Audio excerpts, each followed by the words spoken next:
अस्सलाम वालेकुम। कैसे सब लोग ठीक ठाक हैं? जैसा कि आप जानते हैं मेरा नाम है असद अनवर ज़करिया। मैं एक बिज़नेस कंसल्टेंट हूँ, रियल इस्टेट, लार्ज लैंड्स, जिसमें कराची से लेके गवादर और फिर कराची से लेके इस्लामाबाद तक तमाम प्रॉपर्टीज़ देखता हूँ। ख़ास करके लार्ज लैंड्स में जिनको मेरी सपोर्ट की ज़रूरत होती है एक्विजिशन के अंदर, परचेज़ सेल के अंदर, या फिर ये है कि अगर बहुत सारे लोगों की ज़मीनों पर कब्ज़ा हो जाता है तो इस वजह से लोग मुझे अप्रोच करते हैं। मगर आज की मेरी वीडियो हमेशा की तरह, जैसा कि पिछले दिनों से कुछ तसलसल चल रहा है, ये तेसर टाउन के हवाले से है।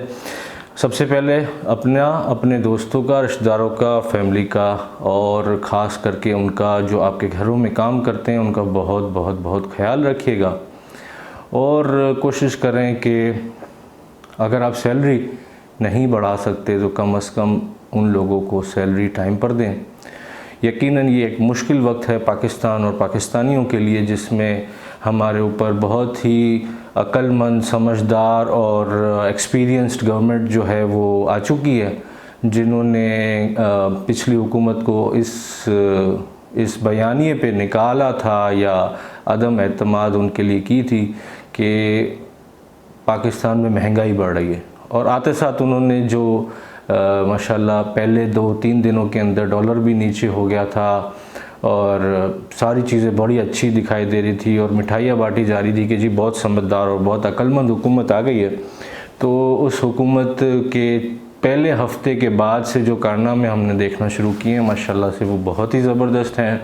पेट्रोल अब तक 60 रुपये बढ़ने के बाद 210 रुपये हो चुका है और इसके अलावा अभी भी पेट्रोलियम लेवी पे 30 रुपये लगाने हैं। इन्होंने अप्रॉक्सीमेटली जो एक्सपेक्टेड है इसी हफ्ते में लगानी है, यानी 10 जून से पहले लगानी है। आई गेस 10 जून को शायद इनका बजट इन्होंने पेश करना है, फिर 11 जून को शायद इनकी मीटिंग है IMF के साथ। और IMF ने कहा है कि जी पहले आप लेवी लगाएंगे और उसके ऊपर टैक्स लगाएंगे, यानी करीब 265-70 रुपये का जब डॉलर हो जाएगा, पेट्रोल हो जाएगा, तो उसके बाद जब आप हमारी पसंद का बजट भी पेश कर देंगे और 600-700 अरब रुपए का जो है वो बजट भी अपनी आवाम पर लगा देंगे, तो उसके बाद हम कंसिडर करेंगे आपको कि हमने आपको लोन, जो कि उधार है, लोन है जिसमें सूद भी चार्ज किया जाएगा, वो हम आपको दें या ना दें।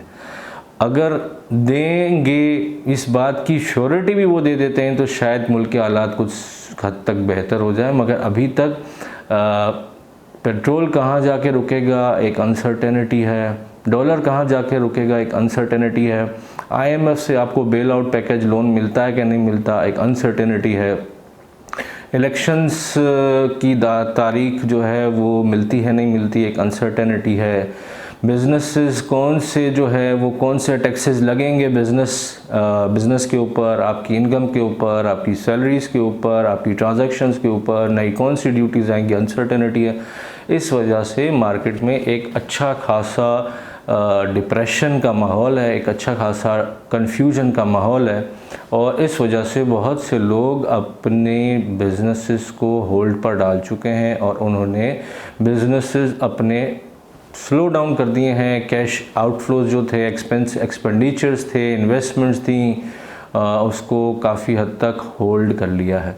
उससे फ़ायदा क्या होगा उन लोगों को होगा डेफिनेटली, अगर अनसर्टेनिटी इसी तरीके से रही तो जो भी एसेट्स हैं, एसेट्स हम कहते हैं हर उस चीज़ को जिसको हम टच कर सकें, फील कर सकें, महसूस कर सकें। इसके अलावा हमारे जो लोगों से पैसे हमने लेने होते हैं उसको भी हम एसेट्स कहते हैं।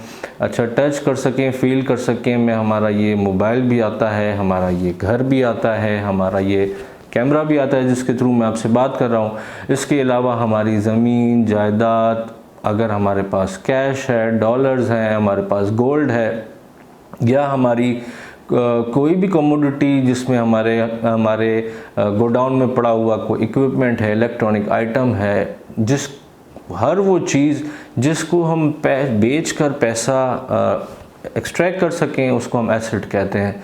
इसके अलावा हमारी जो है जितने भी लोग हैं उन्होंने अपने एसेट्स को होल्ड करना शुरू कर दिया है, क्योंकि जब भी अनसर्टेनिटी होती है, एक कन्फ्यूजन का मामला होता है, मुल्क के अंदर इंतशार का मामला होता है, तो आपकी जो इन्फ्लेशन है यानी महंगाई है, जब वो बढ़ती है तो चीज़ें जिनको आप टच फील कर सकते हैं या आपका कैश है उसकी वैल्यू इंक्रीज़ होती है। अपने तमाम लिसनर्स से मेरी दरख्वास्त है, उनको ये मेरी सलाह है, ये मेरा मशवरा है कि अगर वो किसी ज़रूरत के तहत अपनी प्रॉपर्टी बेचते हैं तो ठीक, वरना अपनी प्रॉपर्टीज़ को ना बेचें। लोग कहेंगे कि यार अगर लोग प्रॉपर्टी नहीं बेचेंगे तो ख़रीदने वाले को कहाँ से मिलेगी? तो डेफिनेटली हर बंदे की ज़रूरियात डिफरेंट है। आपके पास अगर एक प्रॉपर्टी मौजूद है और आपके घर में किसी किस्म का मामला हो जाता है, किसी किस्म की ज़रूरत पड़ जाती है, या आप एक प्रॉपर्टी बेच के दूसरी प्रॉपर्टी लेना चाहते हैं, उस सिनारियो में आप बेचते हैं प्रॉपर्टी, और लेने वाले भी मौजूद रहेंगे। वो लोग ख़ास करके जिनको ज़रूरत है, जिनकी फैमिली एक्सपेंड हो रही है, तो उनको प्रॉपर्टी चाहिए ही चाहिए। लैंड चाहिए या तैयार घर चाहिए, या कारोबार करना है तो दुकान चाहिए, या किसी भी किस्म की अगर आपको एग्रीकल्चर करना है तो आपको जो है ज़मीन चाहिए, ज़रूरी ज़मीन चाहिए। तो प्रॉपर्टी का कारोबार तो कभी भी ख़त्म नहीं होता। और मेरा मशवरा कि इस वक्त प्रॉपर्टीज़ को सेल ना करें, होल्ड कर लें। उसके पीछे रीज़न ये है कि जब भी अनसर्टेनिटी होती है, तो अगर प्रॉपर्टी मार्केट इस वक्त रुकी हुई भी है तो डेफिनेटली एक अच्छा खासा जंप करेगा। तेसर टाउन के हवाले से वीडियो होती है, मगर साथ ही साथ मैं आप लोगों के साथ दूसरी बातें भी शेयर करता रहता हूं, जिसमें से अभी लेटेस्ट जो मेरे पास आज इन्फॉर्मेशन आई है कि overseas block blue world city Islamabad में, जो कि 31 मई तक प्राइस थी 15,40,000, वो इन्होंने बढ़ा के सिर्फ 15 जून तक के लिए कर दिए 19,25,000, और 15 जून के बाद फिर से ये प्राइस रिवाइज होगी 23 लाख समथिंग कुछ। ठीक है, तो आप ये समझ सकते हैं कि जो 15 लाख का प्लॉट था वो 31 मई के बाद सिर्फ 15 दिन के लिए 19 लाख, यानी कि तकरीबन 25% इंक्रीज़ हो रहा है, और फिर इसके बाद 25% इंक्रीज़ हो रहा है। इसी तरीके से जैसे 150 का पेट्रोल हमारा 30 रुपये बढ़ा, फिर 30 रुपये बढ़ा, और अब एक्सपेक्टेड है कि 30 रुपये फिर से एक बढ़ेगा पेट्रोलियम लेवी की मद में इसी वीक में। अच्छा जी, तेसर टाउन के हवाले से हम इन्वेंट्री आपके साथ शेयर करते हैं। तेसर टाउन के अंदर क्यों हम सजेस्ट करते हैं? सबसे पहले कि वो एक गवर्नमेंट की बनाई हुई सोसाइटी है, और गवर्नमेंट्स जो हैं वो चाहे डिफ़ॉल्ट कर जाएं, अपने बातों को ऑनर करना उनकी जो है इंटरनेशनल लॉ के तहत एक ज़िम्मेदारी होती है। जिस तरीके से करंट हुकूमत ये कह रही है कि जी पिछली हुकूमत ने IMF के साथ एग्रीमेंट्स किए थे कि वो पेट्रोल को इतना बढ़ाएंगे, बिजली को इतना बढ़ाएंगे, या सो एंड सो फोर्थ। इसी तरीके से गवर्नमेंट्स जो अपनी प्रॉपर्टी लैंड लोगों को बेचती हैं, वो इसीलिए सबसे ज़्यादा सेफेस्ट कंसीडर की जाती हैं कि गवर्नमेंट अपनी जो बात होती है, अपनी बेची हुई प्रॉपर्टीज़ होती हैं, उसको ओन करती हैं। तो एवरीबडी इज़ रिक्वेस्टेड, मैं सबसे यही कहता हूँ कि जी अगर आपने तेसर टाउन में कोई प्लॉट लिया हुआ है, तेसर टाउन में आपके पास कोई चीज़ है, तो उसको होल्ड करें। इसके अलावा ये है कि अगर कोई किसी ने तेसर टाउन में इन्वेस्टमेंट की है for a smaller period of time, 2, 3, 4, 6 महीने के लिए, तो ठीक है, वो ओपन फाइल्स रखते हैं।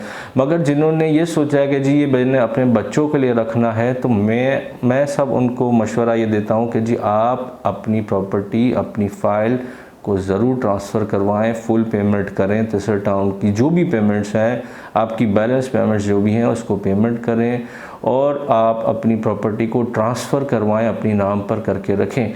ओपन डॉक्यूमेंट नहीं रखना चाहिए। फ़र्ज़ करें, अल्लाह ना करे, अल्लाह ना करे, अल्लाह ना करे, किसी भी किस्म की इंटरनेशनल लेवल पे पाकिस्तान के साथ कोई मुहिम जोई होती है, या किसी किस्म की कोई भी ऐसी बात होती है, तो ये तमाम की तमाम प्रॉपर्टीज़ जो कि ओपन पे हैं वो कंसिडर्ड ज़ीरो हो जाएंगी। नहीं समझ आएगी लोगों को ये बात, तो हो सकता है कि बहुत सारे लोग मुझे इसके ऊपर नेगेटिव फीडबैक भी दें और नेगेटिव बात भी करें, मगर फिर भी मेरा मशवरा ये है कि अगर आपने लॉन्गर पीरियड के लिए रखना है, अपनी प्रॉपर्टीज़ को सिक्योर करें, अपने नाम पर ट्रांसफ़र करके रखें। अगर आप सोचते हैं कि जी ये मैंने अपने बच्चों के लिए लिया, मैंने डाउन द लाइन 10 साल, 20 साल, 25 साल के बाद इस प्रॉपर्टी को निकालना है अपने बच्चों की शादी पे, एजुकेशन पे, या फिर मैंने अपने बच्चों को एज ए जायदाद में हिस्सा देने के तौर पे मैंने ये 80 गज़ के 4 प्लॉट लिए हुए हैं, 2 प्लॉट लिए हुए हैं, या 120 गज़ के लिए हुए, या किसी भी साइज़ के प्लॉट लिए हुए मैं दूंगा, तो आज की तारीख में वो प्लॉट्स ओपन ना रखें। 10-20 साल के बाद जब आप ट्रांसफ़र करवाने जाएंगे या अपने बच्चों को देना चाहेंगे तो ये ओपन प्लॉट्स के मद में तहसील टाउन वाले या जो भी डिपार्टमेंट है, MDA वाले, या आज जो भी डिपार्टमेंट है, कल जो भी डिपार्टमेंट का, वो कहेगा जिसके पास टाइटल, जिसके नाम पे टाइटल है मोहम्मद सलमान, मोहम्मद सुलेमान, काशिफ, काजिम, अबू बकर, इस बंदे को लेके आओ। आज आपके पास उस बंदे का एक्सेस नहीं है। लोग MDA वीडियो स्टेटमेंट को सबसे ज़्यादा वैल्यूएबल मांगते हैं, होम स्टेटमेंट को उससे कम मांगते हैं, वीडियो स्टेटमेंट को, और होम पिक्चर स्टेटमेंट को सबसे नीचे मांगते हैं। और तहसील टाउन के अंदर माजरत के साथ, अल्लाह माफ़ करे, अच्छी खासी रिश्वत चलती है। पाकिस्तान, मेरे कुछ दिनों से बात चल रहा है कि पाकिस्तान वो मुल्क है जहाँ पे काम ना करने की सैलरी मिलती है और काम करने के लिए रिश्वत मिलती है।